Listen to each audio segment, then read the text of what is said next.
I never thought I'd do something like this. At 58 years old, my life felt like it was circling the drain. I had a steady job once, a wife, a home, a routine. Then everything unraveled. My wife left, the job disappeared, days blurred together, spent sitting in a cramped Sacramento apartment, staring out the window at a world I no longer felt a part of. I was living off disability checks, wasting time, waiting for something to happen, but nothing ever did. Then I read about the Pacific Crest Trail, a path stretching from Mexico to Canada, cutting through deserts, mountains, and deep forests, a place where people could disappear for months. Some found themselves out there, others were never seen again, and for the first time in years, something inside me stirred. So I packed a bag, tent, sleeping bag, food, water filter, knife, flashlight. I stepped onto the trail with a heart that felt lighter than it had in years. It was hell at first. The desert sun was merciless. My shoulders screamed from the weight of my pack. My legs felt like lead, but none of that mattered. I was moving, not just existing. Then I met Eric Slater. I was resting at a cafe in Julian, a little town where hikers stopped to recover. He sat across from me, easy confidence in his posture, a sharp grin on his sun-worn face. He was about 50, lean, with short-cropped hair, and piercing blue eyes that never quite settled. He had the look of someone carved by the wilderness. "Been on the trail long?" he asked, stirring his coffee. We talked for a while. He told me he was ex-military, retired now, just walking the trail for the challenge. His stories were compelling. War zones, close calls, places I'd never see in my lifetime. He had the kind of presence that made you want to believe everything he said. When he suggested we hike together for a while, I didn't even hesitate. At first, I was grateful for his company. He was experienced, knew how to ration water, where to set up camp, how to avoid dangerous stretches of trail. Hiking felt easier with him. But soon, things started to shift. Eric was controlling. He dictated where we camped, when we ate, which paths we took. If I suggested an alternate route, he'd stare at me for a long moment before saying, "Trust me, David, I know this trail better than you do." When I talked to other hikers, Eric would step in, cut the conversation short, steer me away. "They don't need to know you," he'd mutter. I didn't think much of it at first. Some people are just particular. But then came the moment everything changed. When I took a picture and posted it online. The moment I hit upload, Eric lost it. He snatched my phone from my hands, his blue eyes flashing with rage. "How the hell did you do that?" His voice was low, controlled, but something in it made the hair on my arms rise. I blinked. I just wanted my friends to know I was okay. Eric threw the phone back at me, but before I could react, he grabbed my shoulder, squeezing hard enough that pain shot through my arm. "Don't do that again, understand?" From then on, he watched me closer. Never more than a few feet away, always listening, always watching. Then came the first punch. One night, I spilled some water while filling my bottle. I cursed under my breath, bent down to clean it up. Eric's fist slammed into my chest. I hit the dirt, gasping. "You're useless," he muttered, shaking his head. Then, while I was still on the ground, he took the SIM card from my phone. I lost track of time after that. Days, weeks, it blurred. We veered off the main trail. Eric led me deeper into the wilderness, away from people, away from help. I stopped talking. I stopped resisting. I knew if I didn't run, I'd die out there. The chance came in Morro Bay, when we stopped at a small grocery store to restock. Eric was at the counter, chatting with the clerk. I slipped toward the back. A payphone. My hands trembled as I dialed. 911. "What's your emergency?" I kept my voice low. "Please, he's keeping me here. He'll kill me. Please, hurry." "Where are you?" "Morro Bay Grocery, Main Street. He's right here." I hung up, grabbed a bag of rice, and walked back before Eric noticed. His eyes narrowed. "Took you long enough." Then, sirens. His head snapped toward the entrance. His hand clamped around my arm like a vice. "What did you do?" he hissed. Adrenaline took over. I yanked free and ran. The cops burst through the doors. "Hands up!" Eric didn't move. Then, slowly, he smirked, like this was just a game he'd lost. They cuffed him, took him outside. I was shaking, trying to explain everything, how he'd controlled me, hurt me, dragged me into the wild. A paramedic checked my ribs. "You're lucky to be alive." I didn't feel lucky. They let Eric go a few days later. "Not enough evidence," they said. I moved to a small town, far from everything, kept my head down, tried to disappear, but at night, I still wake up gasping.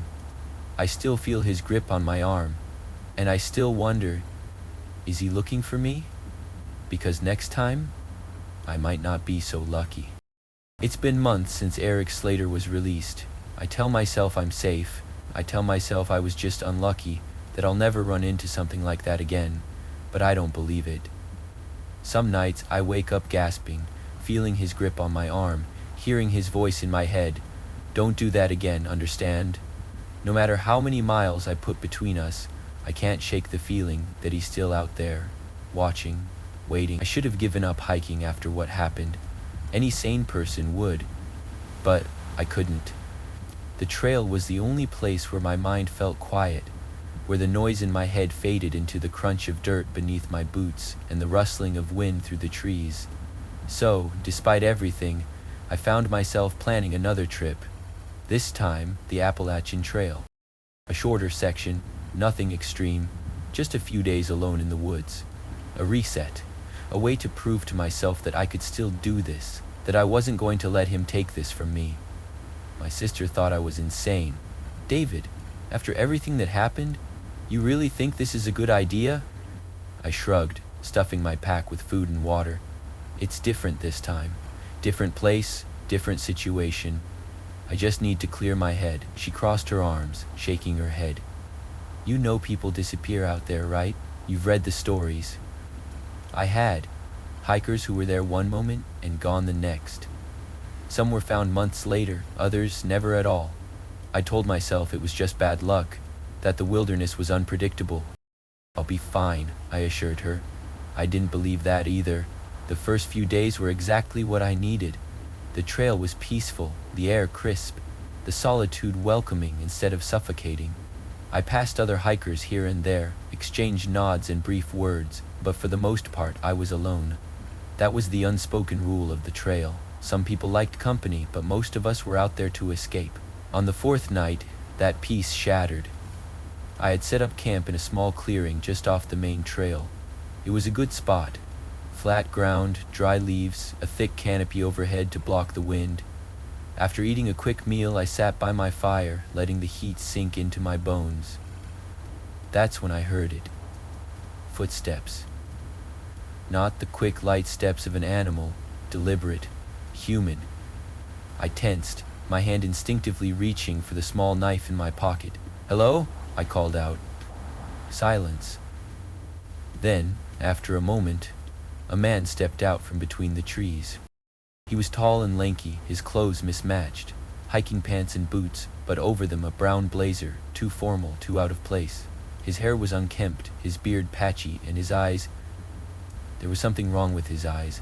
They darted around my camp, scanning my gear, my tent, my fire. "Evening," he said, his voice dry and raspy. I forced myself to stay calm. "Evening." He took a step closer, hands outstretched toward the warmth of the fire. "Mind if I sit?"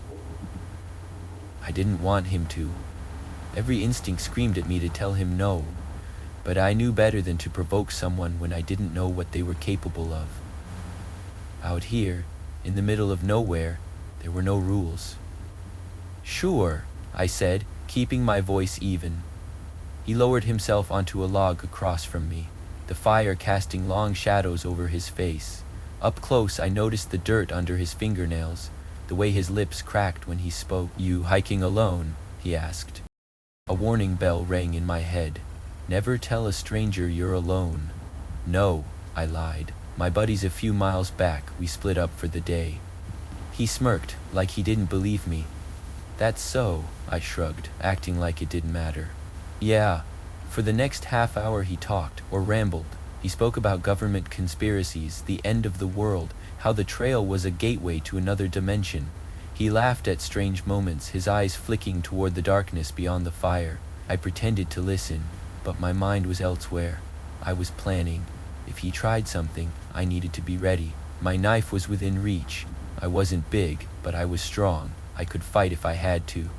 After a while, he stood up abruptly. "Well, better keep moving. Long way to go." "Yeah," I said, watching as he disappeared into the woods. I barely slept that night. The next day I pushed forward, but I couldn't shake the feeling that I was being watched. Every rustling leaf, every snapping twig made my pulse quicken.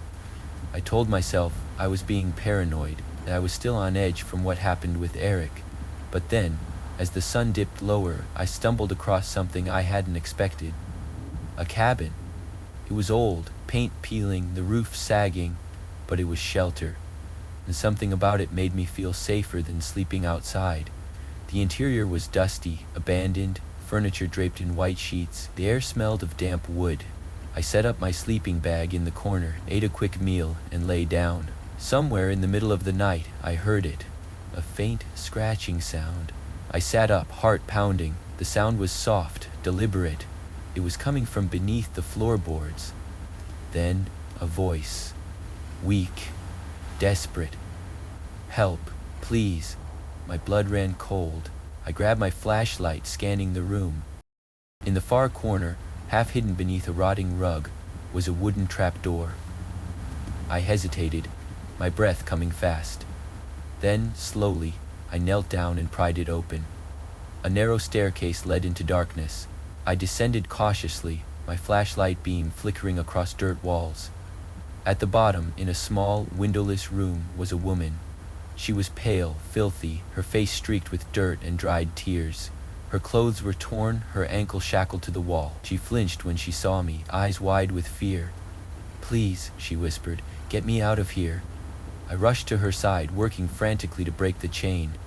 When it finally snapped, she collapsed into my arms, sobbing. "We have to go," I whispered. "Now." We ran. We didn't stop. Hours later, we stumbled into a ranger station, breathless and shaking. I told them everything. They found him 2 days later. His real name was Richard Mercer, but on the trail they called him Brown Blazer. He had a pattern. He'd befriend hikers, gain their trust, then lure them to his cabin. Some were never found. The woman I saved, Sophia, was lucky. She had only been there for a few days. Me, I never hiked alone again. I still love the woods. But now, when I hear a twig snap behind me, I don't assume it's just an animal, because out there, hidden in the vast wilderness, are people, and some of them are monsters. I thought after what happened on the Appalachian Trail, I'd be done with hiking for good.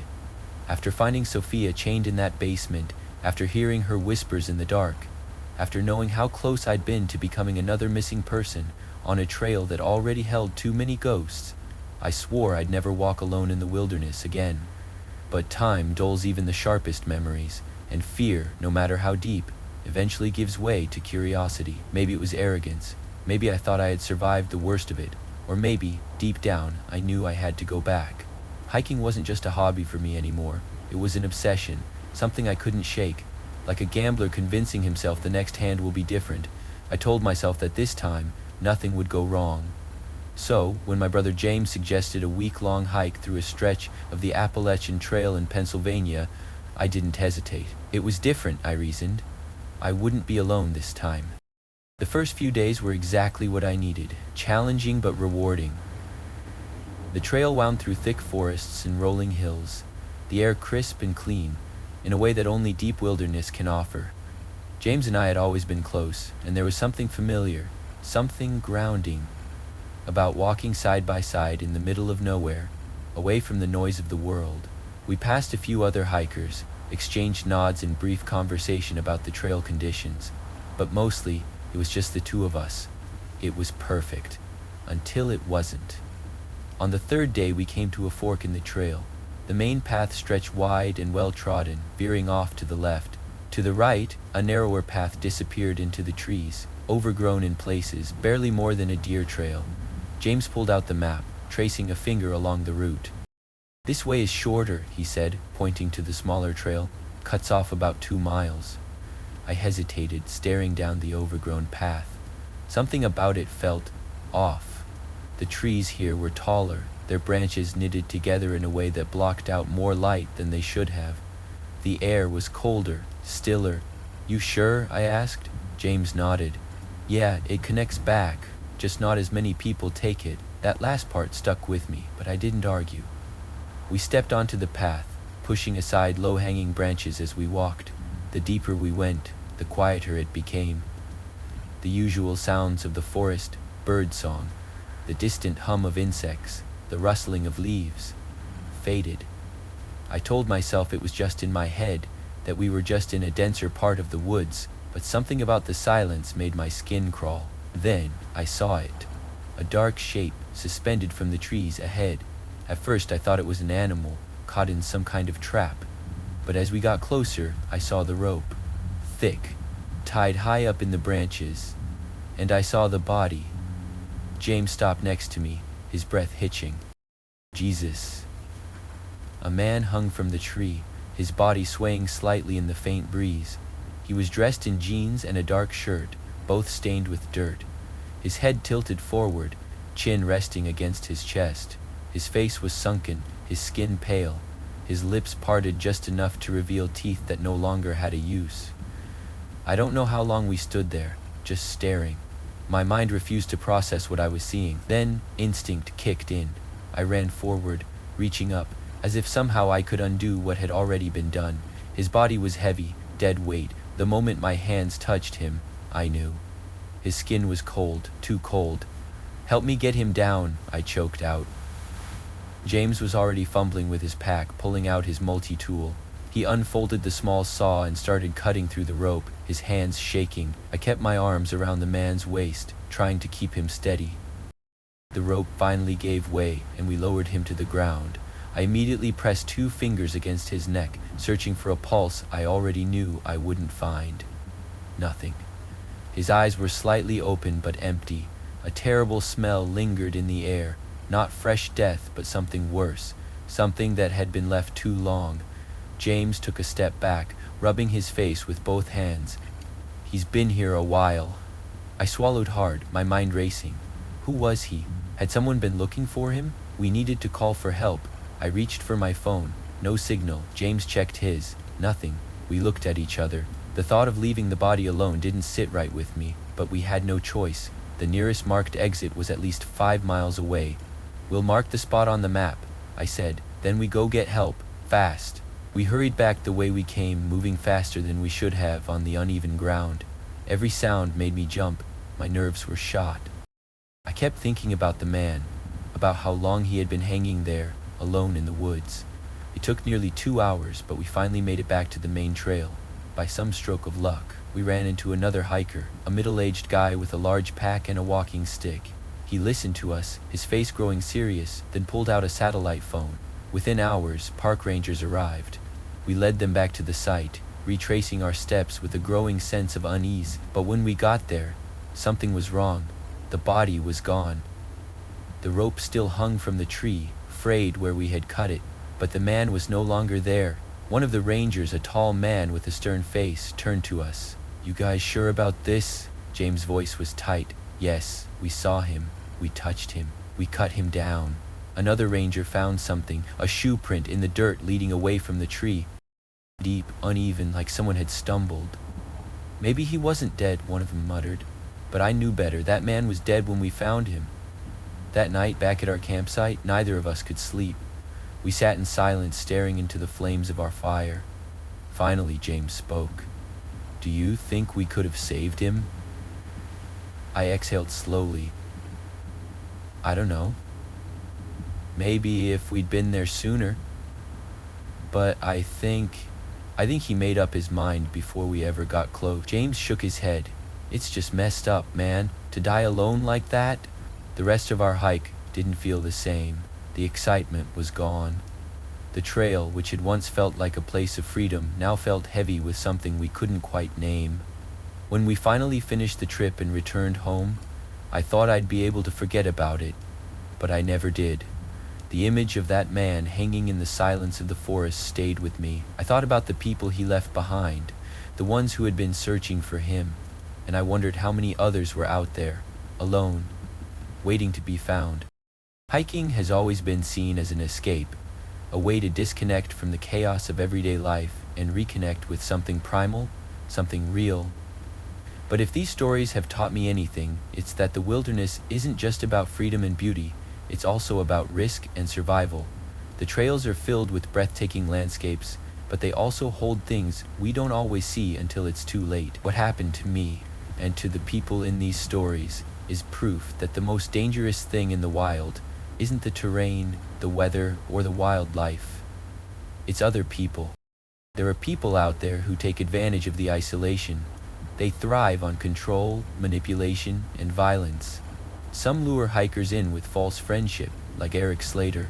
Some stalk and hunt their victims, like Brown Blazer. And some are just lost souls, wandering too far into the darkness, like the man hanging in the trees. The truth is, not everyone on the trail is there for the same reason you are. Some are running from something, some are looking for something, and some are out there because they know no one will hear you scream. If you take anything from these stories, let it be this: trust your instincts. If someone makes you uncomfortable, if something feels off, listen to that feeling. Your gut is often your best defense. Never hike alone. It's tempting, I know. The solitude, the peace. But when you're alone, you're vulnerable. If you insist on solo hiking, let someone know your route and check in whenever possible.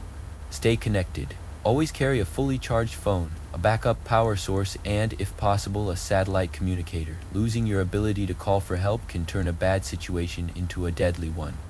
Be wary of strangers. Not everyone is a threat, but not everyone is safe either. Keep conversations vague, never reveal that you're hiking alone, and always have an escape plan. Carry protection, whether it's a knife, bear spray, or something else. Have something you can use to defend yourself. And more importantly, know how to use it. Know when to walk away. You don't owe anyone an explanation. If someone is making you uneasy, leave. Change routes, find a group, get to safety. Your life is more important than politeness. These trails are some of the most beautiful places on earth, but they can also be some of the loneliest. And in that loneliness, monsters hide. I don't tell these stories to scare you away from the wild. I tell them so you go in prepared. To everyone who's listened, shared, and supported Enigma of the Unknown, thank you.